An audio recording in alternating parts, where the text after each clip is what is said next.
left of the booking office now. Well, Moran, Mr. Martin seems to have done his work very satisfactorily. I carried out your instructions to the letter, Professor. Now, Moran, let's get our bearings. That wall, I take it, faces Peldon Street. Exactly.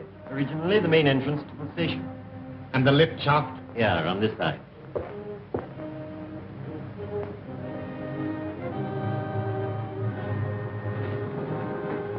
Lift at the bottom.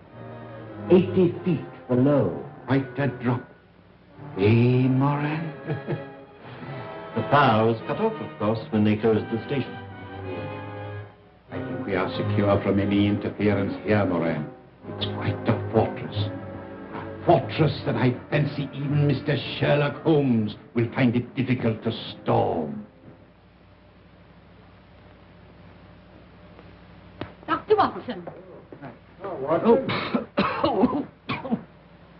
very fellow. You caught cold? No, it's this infernal atmosphere. Oh, I suppose it is pretty thick. Thick? My dear Holmes, it's intolerable. You could cut it with a knife. What if I open the window? You walked here, I perceive. Yes. And on the left-hand side of the street. Yes, that's right. But how in the world did you know? My dear fellow, it's simplicity itself. You've got a little reddish soil adhering to your shoe. They're pulling up the flagstones in front of the Wigmore Street post office, and as the pavement is covered with that reddish soil, it's difficult to avoid treading in it. The post office is on the left-hand side of the street. Oh, of course, when you put it like that, it does sound simple. No, it's elementary, my dear Watson. Elementary. By the way, Holmes, I hope you've decided to take that holiday I prescribed for you. Well, up to 9 o'clock this morning, I was distinctly averse to the idea.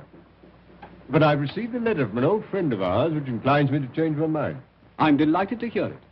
Who's it from? My dear fellow, I'll read it to you.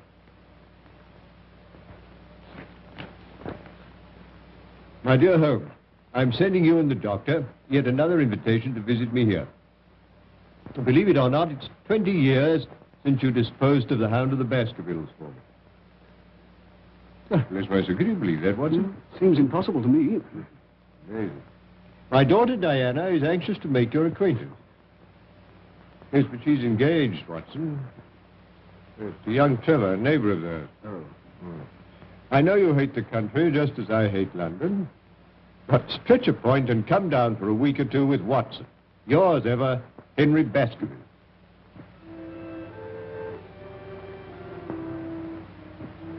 Father's asked Sherlock Holmes to come here for a few days.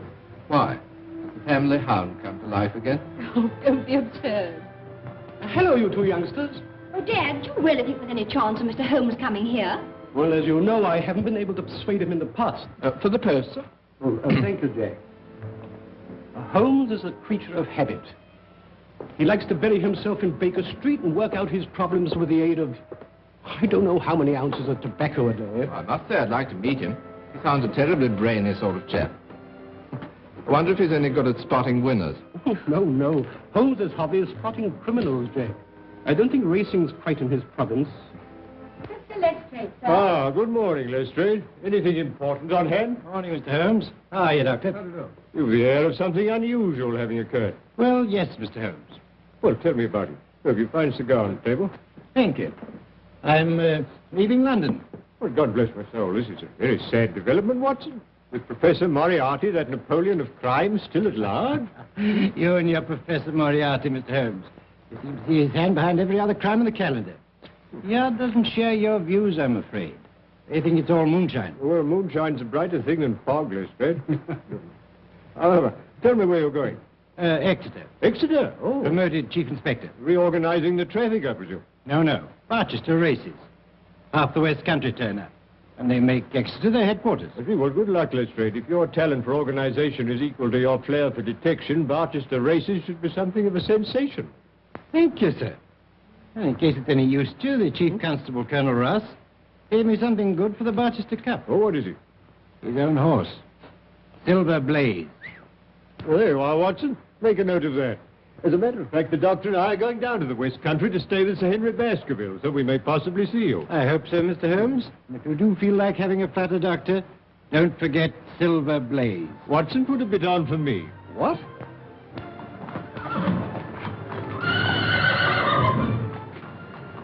look fit enough, Colonel. Best horse I ever owned. Hey, Straker? You're right, sir.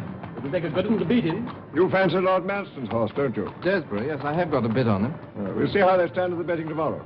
There's a call over today at the Victoria Club. We'll probably hear all about it tonight. Oh, before I go, could I have a word with you alone, Colonel? Certainly. What is it? Well, I want to ask you a favor. I hope you won't mind. Could you lend me... Well, I really want £500. Monkey.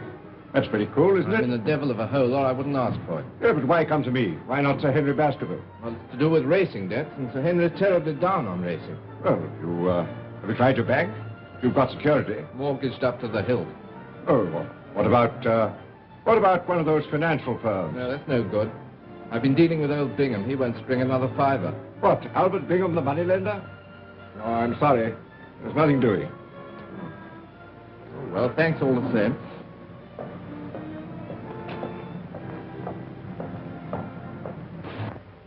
Got those instructions, Barton? Sure. I'm expecting a visitor in a few minutes. You'd better stand by with Prince till he goes. Very good, Professor. Eh? Bring him in.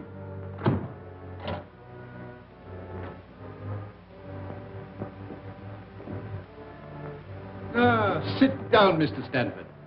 I understand you wish to consult me. Yes, that's right. What is your business? Look here, Professor. I'm a commission agent in a big way. I'm fully aware who and what you are. Well, in that case, I'll come to the point. I've laid bets amounting to over £150,000 against Silver Blaze for the Barchester Cup, when his price was 100 to 6 against. You follow that? Perfectly.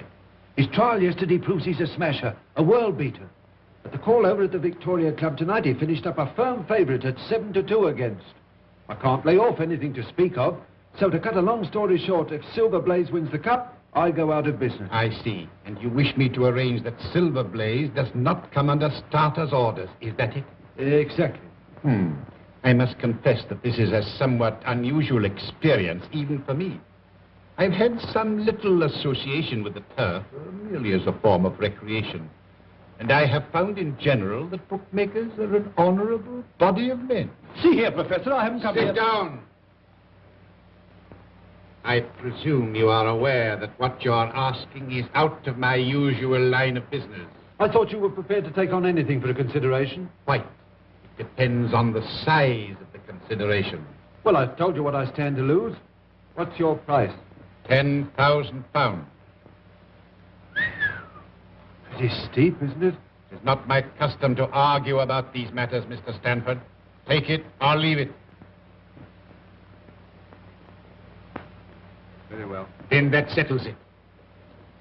Now, Mr. Stanford, a few details. I'm going home now, Straker. I shall be there if you want me. Take every precaution. That's all right, sir.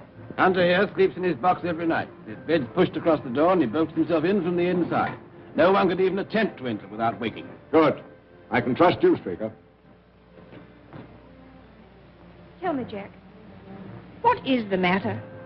There's nothing the matter, dear, really. Oh, yes, there is. I noticed it the moment you arrived. You're worried about something, aren't you?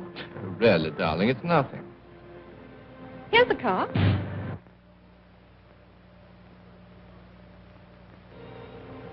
Well, here we are, Watson. Come along.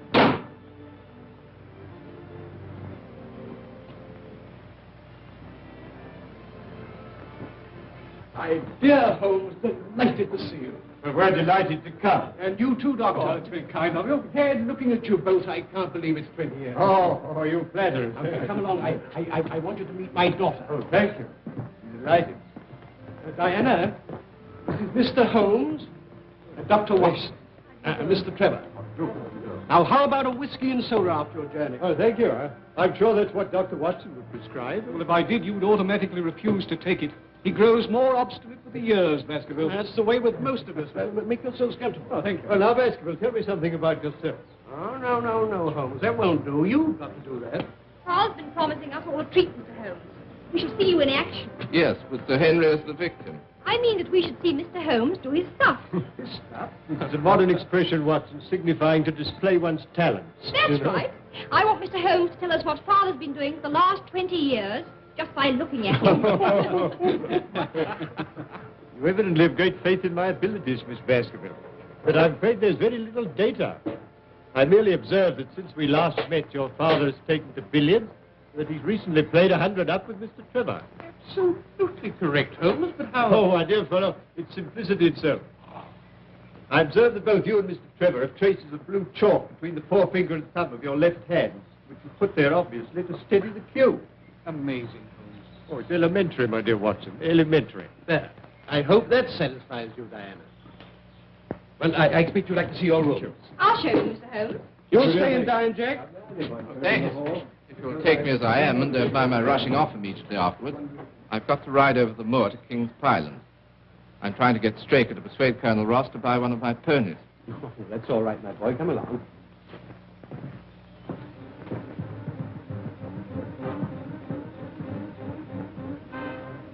This is the place we arranged he should meet us.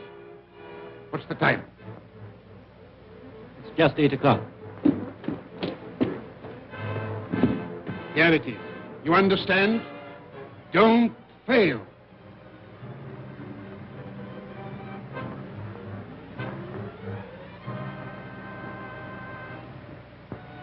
How's that curry coming along, Lizzie? Just about ready, Mrs. Straker. Put some aside for Hunter when you've dished up. And take it across to him in Silver Blaze's box. Very good, ma'am.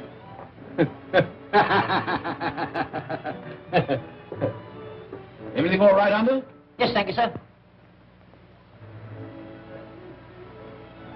I do hope Mr. Straker isn't late. Especially asked for curry. Oh, he shouldn't be long now, ma'am. Dinner's ready, Jim. All right. I'll just go and have a watch. Lizzie, don't forget Hunter's supper. Oh, no, ma'am, I'm keeping it up for him. All right, then you can bring ours in now. Very good, ma'am.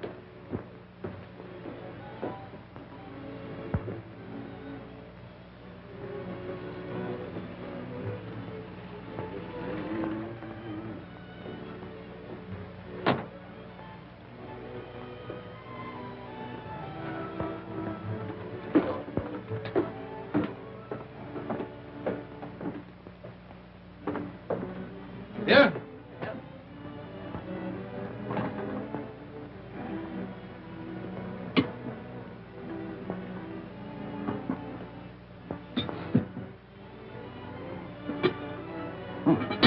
Smells good. All right? Yes, but you only just came in time. Well, I've had a lot to attend to. Is the Colonel coming over again before the race? He didn't say so. He seemed quite satisfied when he arranged the dining. Who are you sending in the horse box with Silver Blaze? I shall send Hunter, of course. And Simpson will probably follow along with it. What's the betting on Silver Blaze now? 7-2, I think it was, the last call over. Here's your supper, Ted. Thanks. Night, Ted. Bye-bye, Liz.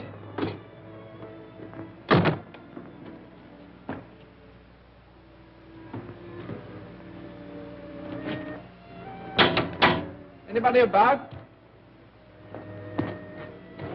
Oh, it's you, Mr. Trevor. Straker's home. Yes, sir.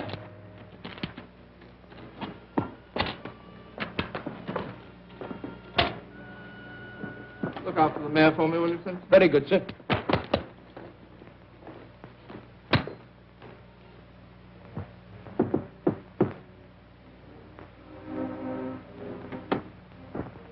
Ah, Mr. Trevor. Hope I'm not butting in. Not a bit. Come in. Just called round to have a chat about that pony. Well, sit down. Have a drink? No, please. Whiskey? Yes, thanks.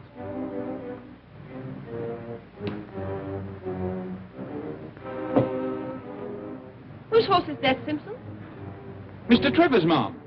Haven't you seen him? He wanted a gardener. Oh. I suppose he came while I was in the kitchen. Well, that's really all I came about. I want the Colonel to have the first refusal. I might tell him the price I've quoted and let me know what he says. Very good, Mr. Trevor. Oh, well, never mind.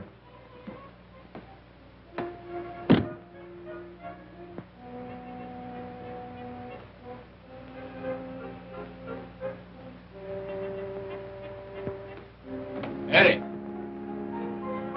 Mary. Where have you been? Oh, just returned round the yard. You have a look at Silver Blaze? No, I just went for a breath of air. By the way, Silver Blaze doing another trial tomorrow? Yes. It'll be the last before the race. Oh, well, I'm for an early night. Doesn't seem to be much to stay up for.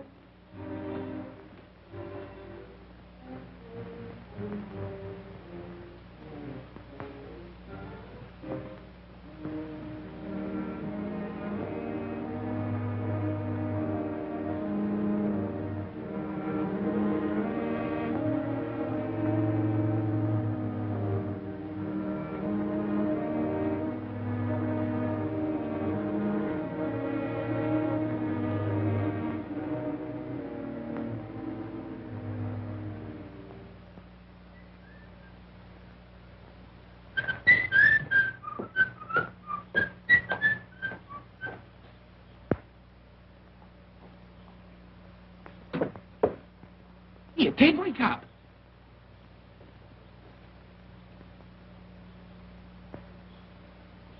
What is that?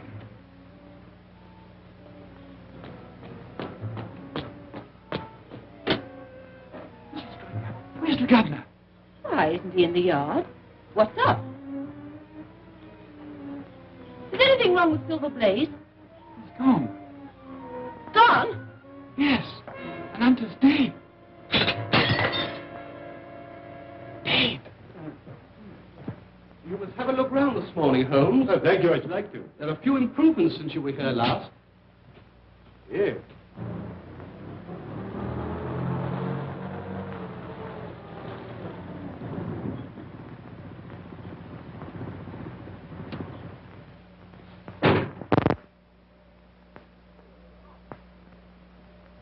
Hello, Ross. Who's there with him? Well, unless I'm much mistaken, that's my old friend Lestrade. Recently a member of the London police force, now transferred to Exeter. Hello, Ross. Morning, Baskervilles. This is an early visit. Well, Lestrade, I didn't expect to see you so soon. You are Mr. Sherlock Holmes, I presume. Yes, and this is Dr. Watson. How do you do? I thought I could find Mr. Trevor here. Why, yes, here is Mr. Trevor. Ah, I want a word with you, Mr. Trevor. Say, Ross, what's happened? There's the devil to pay, Baskervilles. Last night, Silver Blaze was stolen. Hunter, my head lad, poisoned, and Straker has vanished. What's it got to do with Jack? That's what I'm here to find out. Well, perhaps we'd better go indoors. Come along, Ross. Now, Mr. Trevor, I'm in charge of this case, and I want to ask you a few questions. At the same time, I must warn you that anything you say may be used in evidence. You were at King's Pyland last night. I rode over from here after dinner, yes. Why were you over at King's Pyland, Mr. Trevor? See Straker about the sale of a polo pony. At all? Yes. Why? You didn't make that an excuse to try and get information from the stable boys about Silver Blaze, for instance. What the devil do you mean? Not interested in Silver Blaze, perhaps. I'm interested in the race, certainly. So are thousands of other people. Now, Mr. Trevor. Just one moment, Lestrade, if you would allow me. Mr. Trevor, you say you discussed the sale of a polo pony with Mr. Straker. Was anyone else present? No. But not even Mrs. Straker? No. Quite. Now, Mr. Trevor, you said just now that you weren't particularly interested in Silver Blaze. You happen by any chance to have your betting book on you? I think so. Why? Do you mind if I see it? It's my duty to tell you that I can't demand to see it, not now, that is, but... Yes, it is.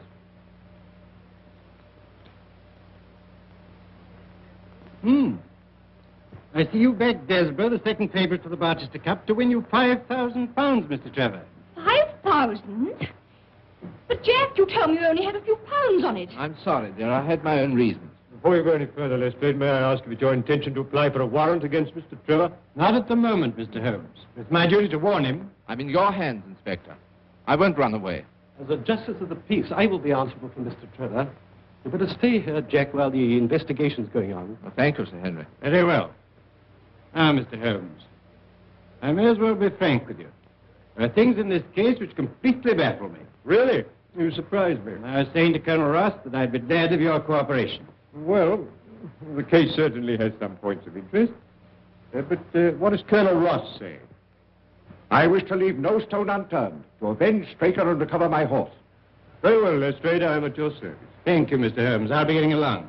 I'll see you later at King's Palace. Really, Holmes, I must protest. You're down here to recuperate, you know. Undoubtedly, my dear doctor, but only last night you suggested a tonic. Well, here is one ready-made. Yes, please, Mr. Holmes, for my sake and Jack's. You are, Watson. That settles it. Dr. Salter, Mr. Sherlock Holmes, Dr. Watson. This is Silver Blaze's box.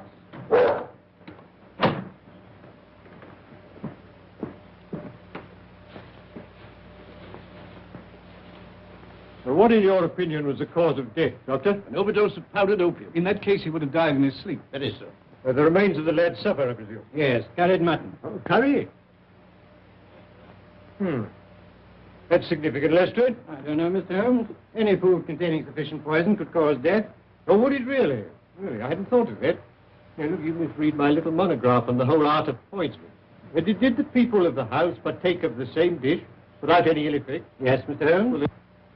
Where is the stable boy who discovered the crime? Somewhere outside in the yard. Would you let me see him? Certainly, I'll fetch him.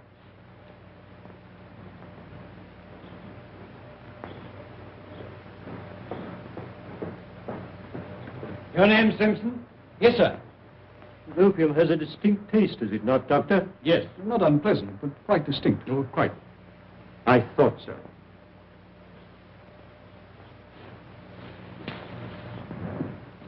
Oh, is this the boy? Yes. Now, my lad, you say that Mr. Trevor dismounted at the gates and asked you to water his horse. Yes, sir. And then? He went towards the cottage, sir. And in doing so, he would, of course, have to pass Silver Blaze's box. Yes, sir. He went along that side. But you didn't actually see him pass the box? No, sir. I had my back to him. Yes. Thank you, that'll do. You can go back to your quarters. Very good, sir. Would you like to question Mrs. Straker, Mr. Holmes? Not at the moment.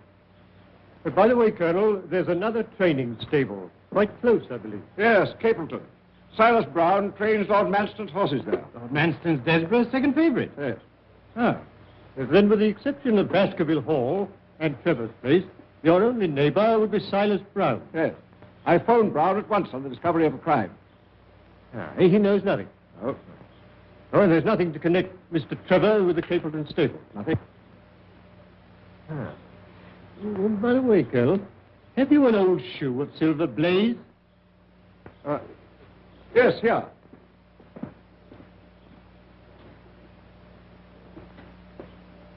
How about this one? Oh, yes, thank you. Thank you. I'll put it in my pocket for luck. And have you a photograph of the horse? I think so. Is this too? Perfectly. Thank you. Do you mind? Not at all. Now, Watson, let us transfer our activities to the moor.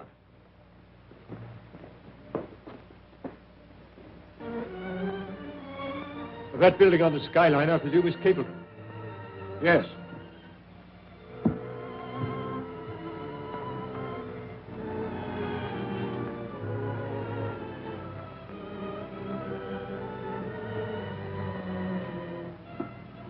But there's an imprint of a hoof here.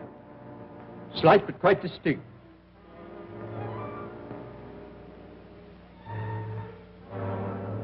An exact fit. And here are footmarks. What's that? Watson. It's Straker. Obviously, he followed the thief, caught him up here. There was a struggle. He paid with his life. And here's the torch he used to trace the horse.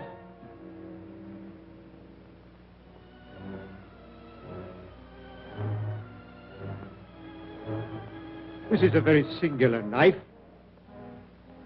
Surely this is something in your line, Watson. Yes. It's what we call a cataract knife. Yeah.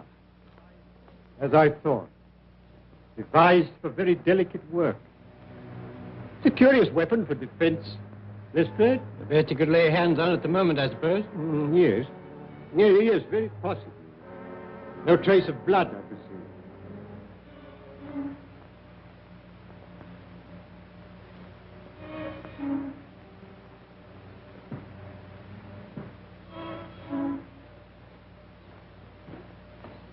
Why, that's Straker's coat. This is curious, Lestrade. What, Mr. Holmes? Looks as though the murderer let him take his coat off before the struggle. Couldn't he have taken it off afterwards? Well, that's one explanation. Though it's difficult to see with what motive. However, take it, Lestrade, and make a careful inventory of everything you find in the pocket. Very good, Mr. Holmes. And now I suggest that you and the Colonel return to King's Pyland and arrange for the removal there of the body. And then perhaps you'd be good enough to meet us with a car by that bridge in, say, an hour's time. Dr. Watson and I are going to take a little walk over the moor. Very good, Mr. Holmes. In an hour's time.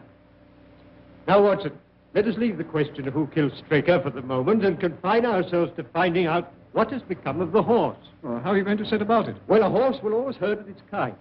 Silverblaze, if left to himself, would either have returned to King's Pyland or gone to Capleton. If my assumption is correct, that is our direction. Hoof prints again. Let's carry on a little further. Look, Watson. Look here. There's a man's footprints beside the horses.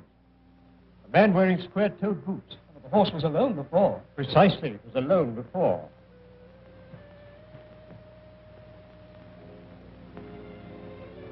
Here we are. Here's the same footprints. This time they're coming from Capleton. Yes, let's follow the trail.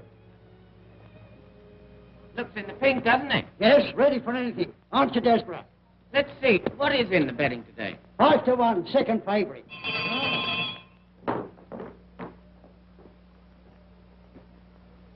Journey's in, Watson. We don't want any loiterers here. I only want to ask a question. Am I too early to see Mr. Silas Brown? Well, I don't know, sir. He was up rather late last night. What is Orson? No gossiping. Get on with your job. Very good, sir. And what the devil do you want here? 5 minutes talk with you, my good sir. I've no time for talking. And we don't want no strangers here. This is a matter of vital importance.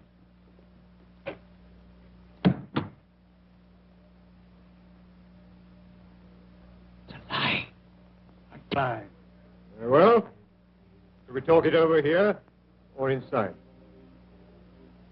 All right. Come on.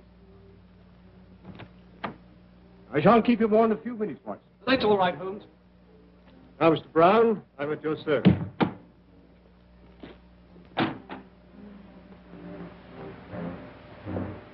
Well, I'm glad you realize that it's no use trying to bluff me.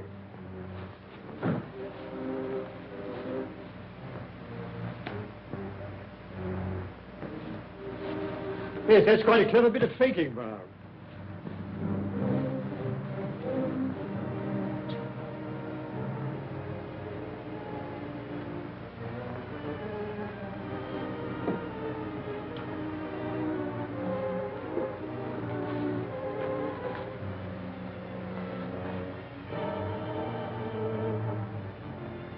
But don't give me away.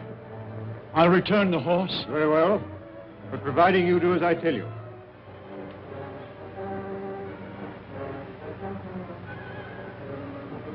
Now, Brown, no tricks. You understand? I understand, sir. Your instructions shall be carried out faithfully. Very well. So guard him night and day.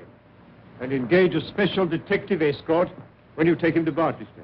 I will do everything you say, sir. The horse shall be there. Very well. But remember... You may trust me, sir. Yes. Yes, I think I can.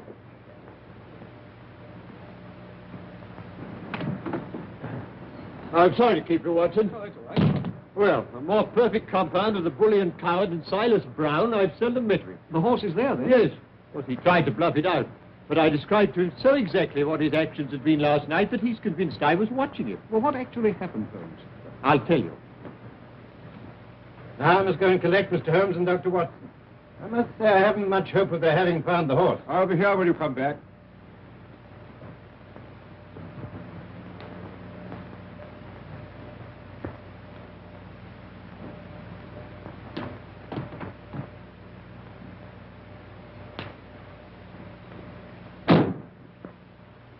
Surely Brown was running a tremendous risk. Oh, my dear Watson, Silas is an old horse faker. He left nothing to chance. You actually saw the horse? Yes. Well, I must say this for Silas. He certainly made a good job of it. Well, aren't you afraid to leave it with him? Oh, my dear fellow, he'll guard it as the apple of his eye. He knows that his only hope of mercy is to produce it safe.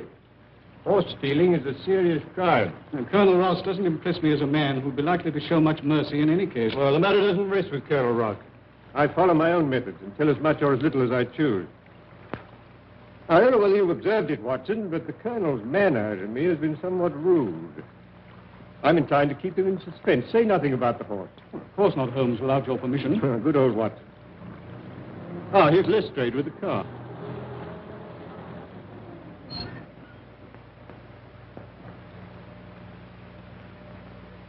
Well, Mr. Holmes, seen anything? Yes, we've seen some very interesting things, Lestrade. Boots. Boots? Yes, square-toed boots. Where now, Mr. Holmes? Baker's Cottage, please. I hope Mr. Holmes won't be long. I want to phone the story through in time for the 6 o'clock edition. Mr. Holmes, I represent the Western Mail. I understand you're taking up this case. No, certainly not. I'm just Holmes the busybody, retained by the police to supply their deficiencies. Oh, Inspector, there are several points upon which I should like to ask your advice. I must consider whether I don't owe it to the public to scratch the horse immediately. Certainly not. I should let the name stand. My business with Mr. Holmes now is private, if you don't mind. Right you are. I've got something to go on with anyhow. Good day, everybody. I'm very glad to have had your opinion, sir. Well, Doctor, have you made your examination? Yes. Straker was killed by a savage blow from some blunt, heavy instrument delivered with enormous force. Lestrade, let me see his coat. You have it there. Yes, here it is. Thank you. I presume you made the inventory I asked for. Don't ask me, Mr. Holmes.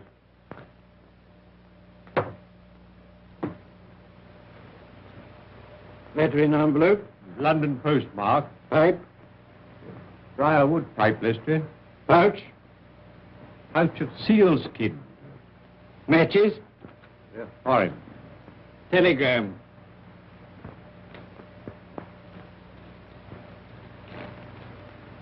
Handed in at Coombe Tracy. Let's see what the letter says first. Bingham & Co. Financier.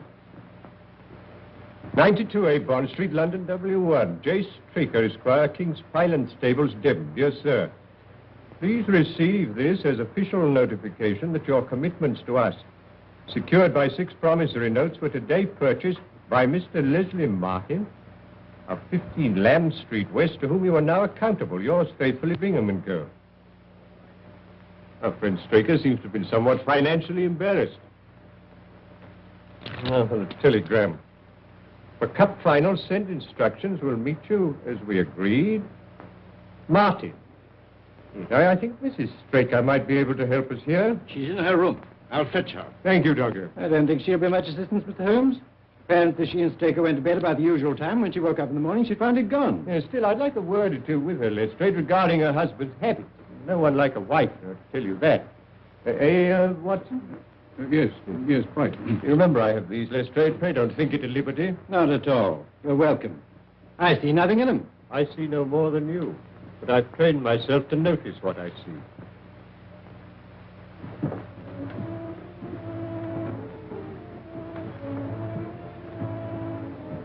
Oh, Mr. Lestrade, have you discovered anything? No, Mrs. Straker. Mr. Holmes has come over to help us. We shall do all that's possible. I won't detain you a moment, Mrs. Straker. I realize what you're going through. I just want to ask you this. Are you by any chance a light sleeper? Yes, Mr. Holmes. As it happens, I am. I noticed a dog in the yard. Does he sleep out there at night? Yes, always. He's a very good watchdog. You didn't by any chance hear him barking during the night? No, I didn't. No.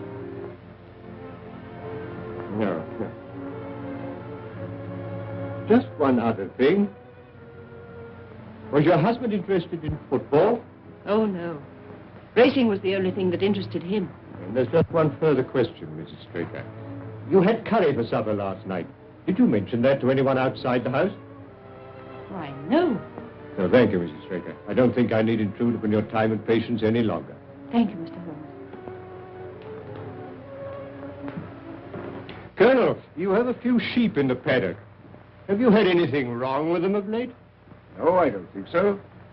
Oh, Now you mention it, I believe that one of my stable lads did report that 3 of the sheep had gone lame. Ah. Why do you ask? Well, just a long shot, Colonel. A very long shot. Lestrade, let me recommend to your attention this singular epidemic among the sheep. You consider it important, Mr. Holmes? Oh, yes, yes, exceedingly so. Is there any other point to which you want to draw my attention? Well, to the curious incident of the dog in the night time. Dog was perfectly quiet in the night. Curious incident. Oh. Well, I'm going to Baskerville Hall. Will you be following? Yes, yes, very possibly, Lestrade.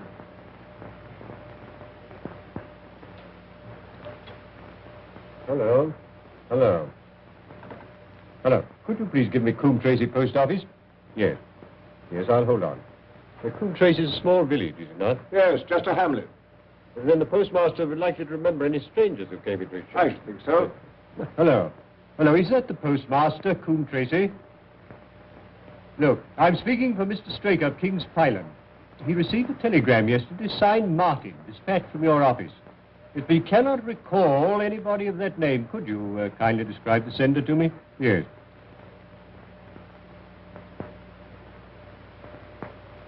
Oh, there were 2 of them. Oh. Yeah, I see. Thank you. Thank you. I'm very much obliged to you. You think the telegram's important? Very much so, Watson. Well, au revoir, Colonel. We've had a charming little breath of your beautiful Dartmoor air. Then you despair of arresting the murderer of James Straker. Well, there are certainly grave difficulties in the way, but I've every hope that your horse will start, and I beg you'll have your jockey in readiness. And you've nothing definite to tell me? When we meet at the races, Colonel.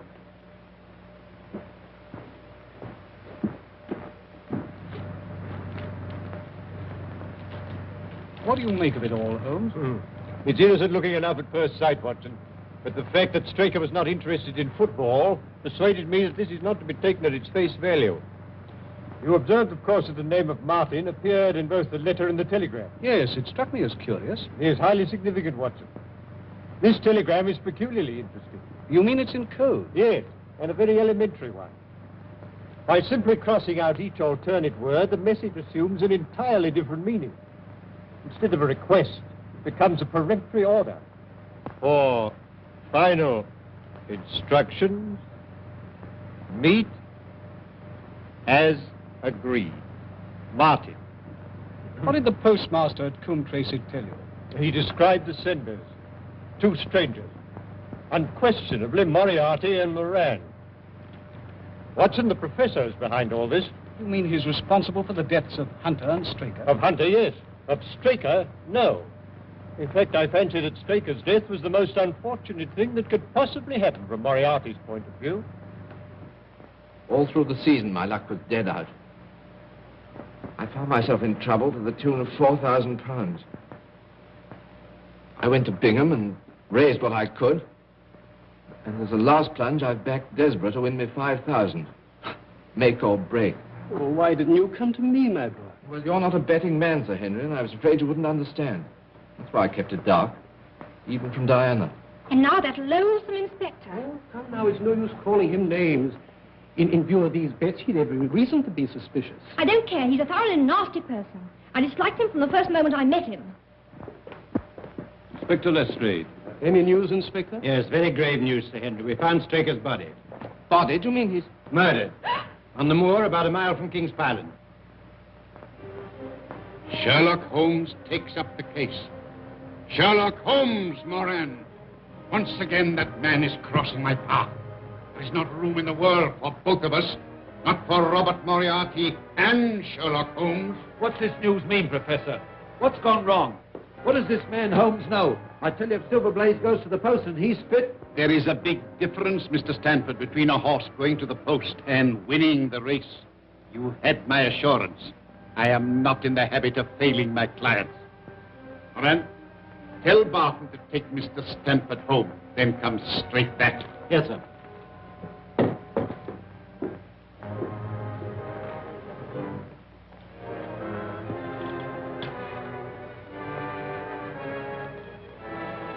Prince, it's now 4 o'clock. Have the car ready in 15 minutes. Very good, Professor. Are we out for a long run? Yes. We've got to be back in Devon well before midnight. And Prince, We'll need the gun. Okay.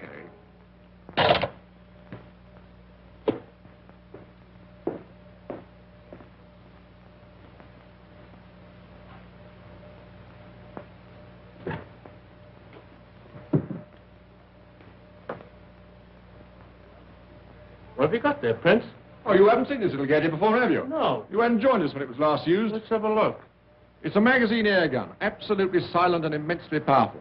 Made specially for the professor by a well-known foreign gunsmith. Seems you're going to use it again. Oh, there you are, Barton. I want you to take Mr. Stanford home. Yes, we're in deeper waters than you think, Lestrade, but we must take the case one step at a time. Now, I've progressed so far, I'm glad to say, as completely to exonerate Mr. Trevor. You've got to convince me, Mr. Holmes. I've every hope of doing so. Now, you will agree that Hunter was murdered in order that the horse could be stolen. Exactly, we all know that. When I examined the remains of Hunter's supper, I remarked on the fact that it consisted of curry. Yes, but I still don't see. Well, perhaps I could help you to see. One or two other things as well. That was the first link in my chain of reasoning. Hunter was poisoned with powdered opium, and powdered opium is by no means tasteless. Well then, Mr. Holmes, why didn't the boy notice? By no means tasteless when mixed with any ordinary dish. Curry was exactly the medium which would disguise that taste. So, you remember that I asked Mrs. Straker if she told anyone they were having curry for supper that night, and she replied, no. Yes, I remember you putting that question. Well, it's surely too monstrous a coincidence to suppose that Trevor happened to come along with powdered opium on the very night when a dish was served which would disguise its flavor. That is unthinkable, Lestrade. That certainly is a strong point. And there's a further point, even more significant, Lestrade. The silence of the dog. Though someone had been in the stable and fetched out the horse, the dog had not barked enough to arouse Mrs. Straker, who was a light sleeper. You know, obviously, the visitor was some member of the household. And then what do you make of it, Holmes? One thing for certain. Trevor becomes eliminated from the case. Well, I confess, Mr. Holmes, in view of what you say, I don't know what move to make. Make no move at the moment, except to assure Mr. Trevor that all suspicions of him were unfounded. You know, we're old friends, Lestrade.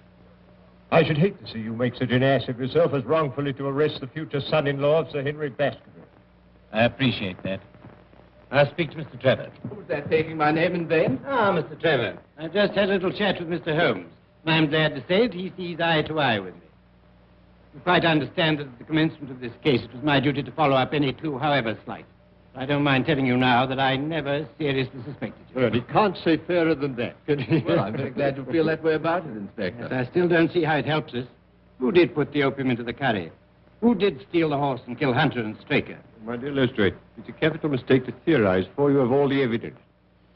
It biases the judgment. Then you're not going to tell us anything, Mr. Holmes? Well, not at the moment, Miss Baskerville. There's one other link in the chain to be tested, and to do that, I'm afraid we must return to London tonight. Tonight?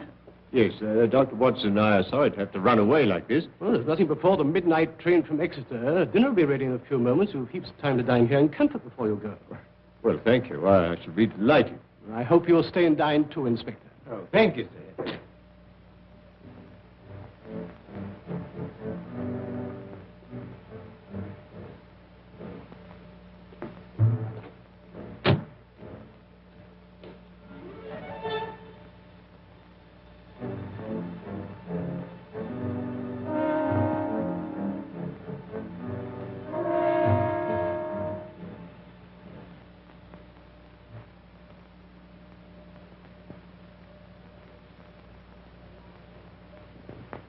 That's quite a museum piece, Sir Henry. Well, we've had it a long time. Well, it's nearly 11, Holmes, and if we're to catch that midnight train from Exeter... I'll order the car. Don't bother, Sir Henry. I'll take Mr. Holmes and the doctor in mine. Well, thank you, Lestrade. Yes, it's a pity you've got to leave us, Holmes, and I'm sorry you can't tell us any more. You're leaving 3 very puzzled people. Well, I hope to solve the puzzle for you all on Cup Day, in Colonel Ross's box.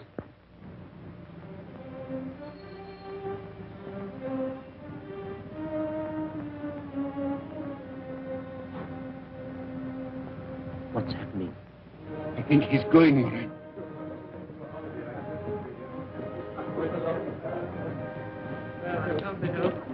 Au revoir, Holmes. Safe journey. Thank you so much. Goodbye.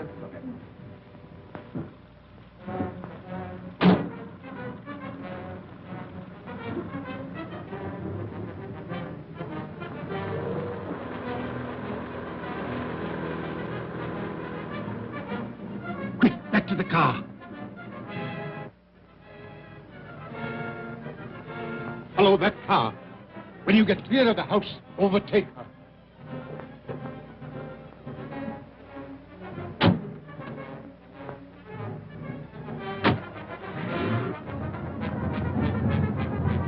I've the strongest reasons for thinking that Professor Moriarty's the brains behind this crime. You know, he seems quite an obsession with you. But you still don't believe in the Professor? Frankly, Mr. Holmes, I do not.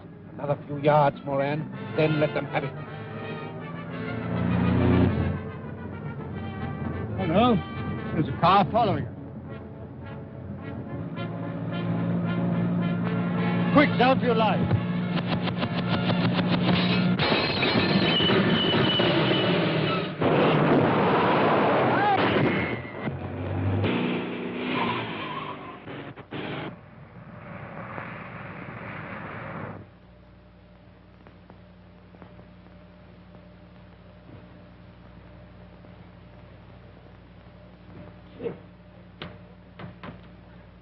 What, are you hurt, Watson?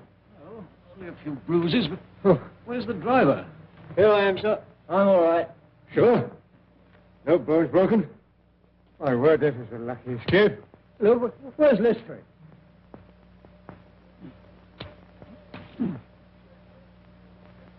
Watson, you see Lestrade? Lestrade!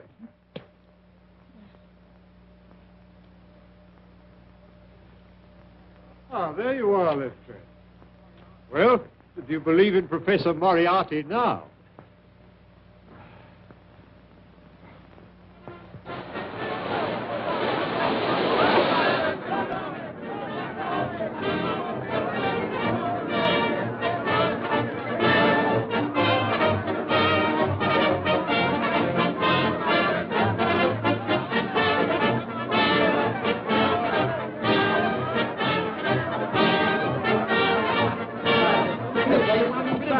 Silver blades, 61. I'll take 60 pounds to 10. Silver blades, 60 pounds to 10. Number 5 hits 9. Silver blades, 5 to 1.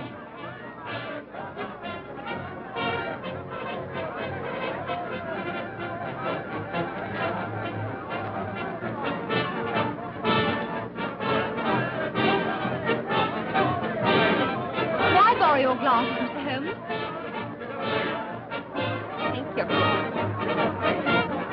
You doing anything for the streets out here? Well, they tell me sunstroke has a good chance. Oh, Mr. Holmes, you've assured me that my horse will go to the post.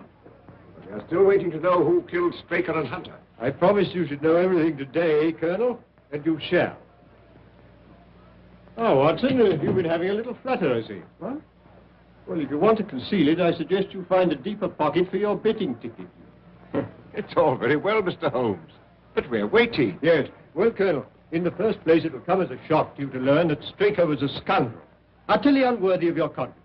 Are you serious, Mr. Holmes? Yes. Acting under the orders of a master criminal who bought up his debts and so had it in his power to ruin him, he poisoned Hunter and then took Silver Blaze out on the moor in the dead of night. I can hardly believe it. Straker? But to what purpose? It was his intention to use that singular knife, you remember I found in his hand, to nick one of the tendons of the horse. With your wide experience of the turf, Colonel, you know it's possible to do that subcutaneously and leave no trace. The result would be a slight lameness, which would put down a rheumatism or a strain in exercise. You say it was his intention. You mean he didn't succeed? No. I examined the knife. There was no trace of blood. But why didn't he do all this in the stable? Why take him out on the moor? Well, for the best of reasons. When so spirited a creature felt the nick of the knife, he would certainly have roused the soundest of sleepers. But how did you arrive at all this, Mr. Holmes? I found several clues, the chief of which was the knife. You remember my asking you if you found anything wrong with your sheep? Yes, I remember. When you told me that some of them had suffered from lameness, that confirmed my theory. That Straker, before tackling the delicate operation on the horse, had been practicing on the sheep. Good heavens. But who interrupted the plot? Who killed James Straker? I'll waive that question for a few minutes, Colonel. Hello, the numbers are going up. What number is Silver Blaze? 9. Oh.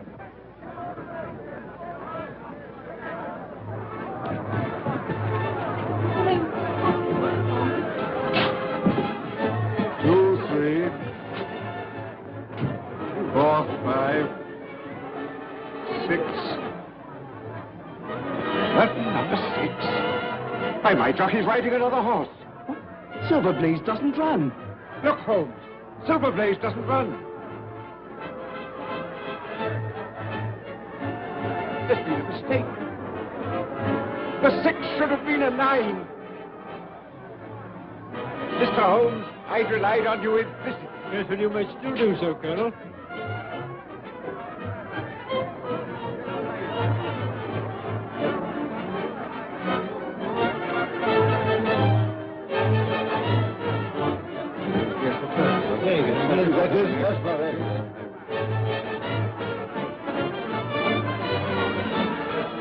That's my horse. Yes, and that's the murderer of James Strait. What? It was a kick from Silver Blaze that killed your trainer.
A bullet has penetrated the shoulder and lodged near the lung. But we heard nothing. You wouldn't.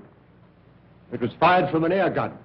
Noiseless and of tremendous power. How could it possibly be concealed in the crowd? In the interior of a specially designed kinematograph camera. Good heavens. But how on earth did you know? Well, I observed through the glasses a group of cameramen lined up near the winning post. I fancied I knew one of them. Mr. Holmes, what does this all mean? It means, Colonel, that you've been cheated of your race by the most cunning and dangerous criminal in London. Is there nothing can be done? Lestrade, who's the most likely man to give me some information on the betting for the cup? Difficult to say. Old Sam Silver's a member of the Victoria Club and a good friend of mine. Where can we find him? It's 100 to 1 in the Champagne bar at this moment. I'll stay here with Merton, if you don't mind. There's no question about it. Stanford had laid over £100,000 against Silverblaze and got left with it. Point him out to me. There he is, Mr. Holmes, in the dark suit and the bowler. Thank you, Mr. Silver. Watson, I want you to take particular note of that man. Not a word, Sam. Trust me. Excuse me, Mr. Holmes. You can rely on me to look after this. Yes, but I think you need a little unofficial help. Just to supplement your usual happy mixture of cunning and audacity. Is there anything I can do? Yes, my dear Watson. A job that involves tenacity of purpose, of which, my dear fellow, you've given me so many proofs. Look, I want you to remain here and never lose sight of Stanford. Lestrade and I will drive straight back to Baskervilles. Yes? Lestrade, will you give instructions for your car to be at Dr. Watson's disposal? Certainly, Mr. Holmes. And you might tell your chauffeur to get into Mutton. As soon as Stanford leaves, follow him. When he arrives at his destination, send the car back to Baker Street. Then go to the nearest phone box and tell me where you are and wait for me. Is that clear? Perfect.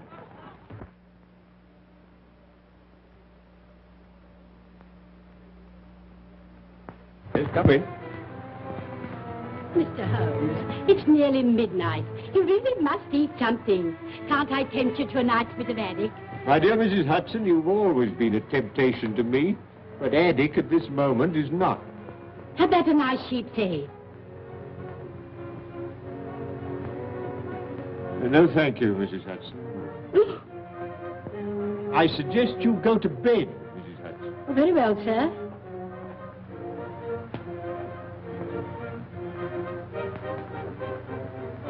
Still your move, Lestrade.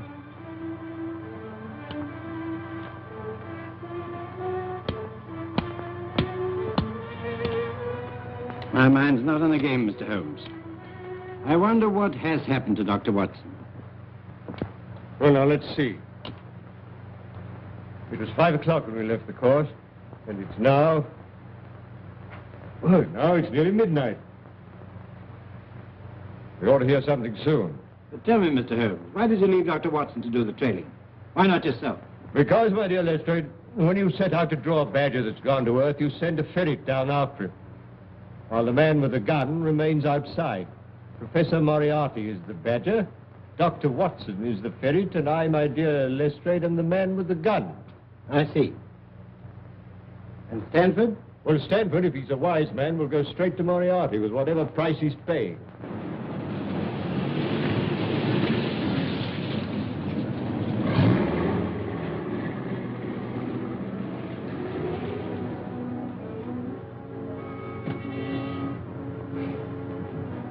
When you finish with the professor, you'll be taken back to where we picked you up.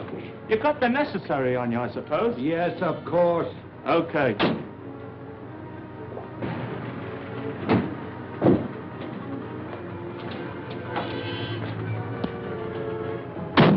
I want you to go straight to Mr. Holmes' rooms in Baker Street.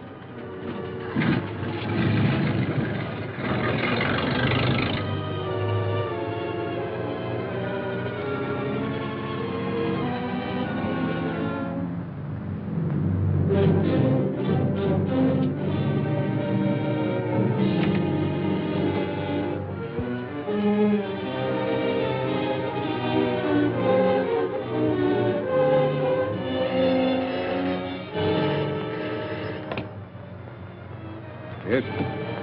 Is that you, Holmes? Watson speaking from Sladen Mills.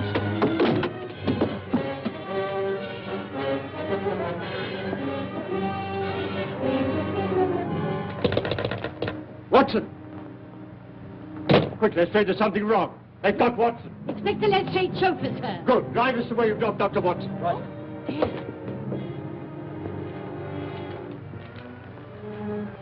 Quite correct, Mr. Stanford.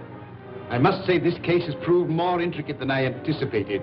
It should have been worth a trifle more. However, perhaps next time. You may go. Barton? Yeah.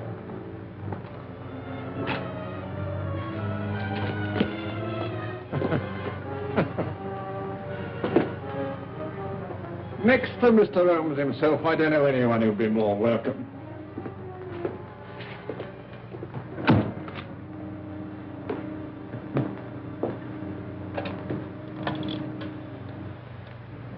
Hello. Professor? Who do you think I got here, of all people? No. Dr. Watson. Eh? Watson, did you say? Dr. Watson? What are you doing here? Moran. Yes. Yes. Caught him prowling around the yard. Shall I bring him in? No, not just yet, Prince.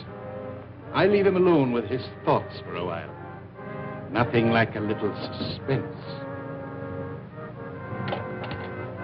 I imagine that 3 weeks' wait for the hangman is infinitely worse than the final interview.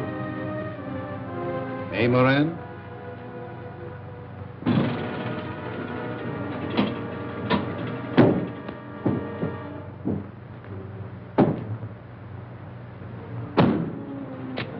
You wait here. Come, Lestrade. This is the Mews.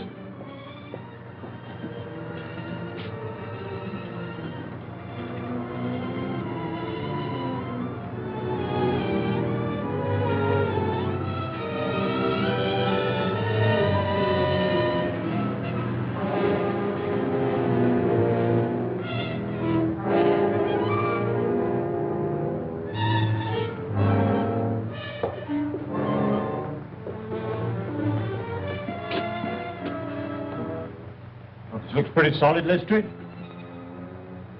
What building is this? This must be the back of the old Felden Street Tube Station.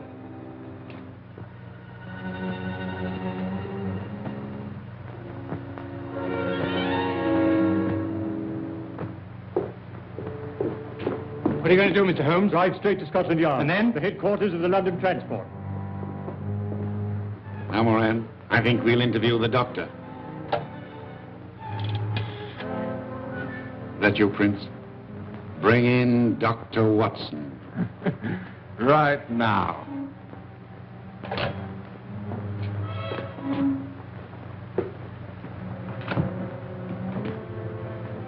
Now then, Doctor.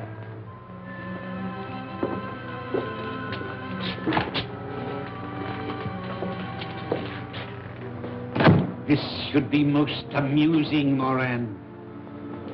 Ah, come in, Doctor. I have had the pleasure of several interviews with Mr. Holmes, but never before with his talented friend and colleague. Won't you sit down?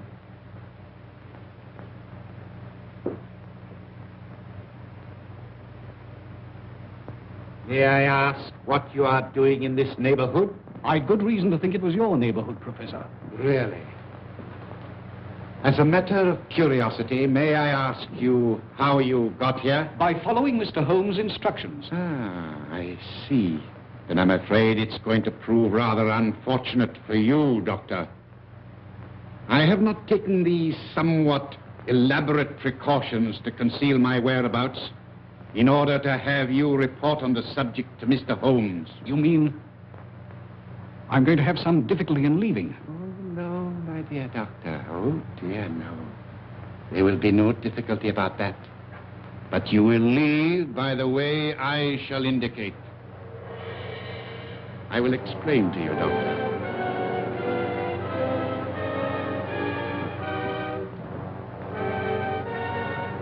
You are now in what was the Peldon Street Tube Station. Behind that panel is the lift shaft. It's a sheer drop of 80 feet. If you have any last message to send to Mr. Holmes, I will see that it is delivered. Sherlock Holmes will call a reckoning with you, Moriarty, without any reminder from me. So that is your last word.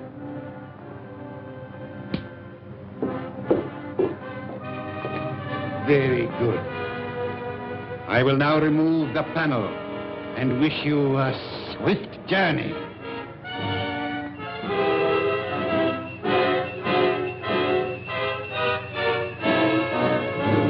Don't move, any of you.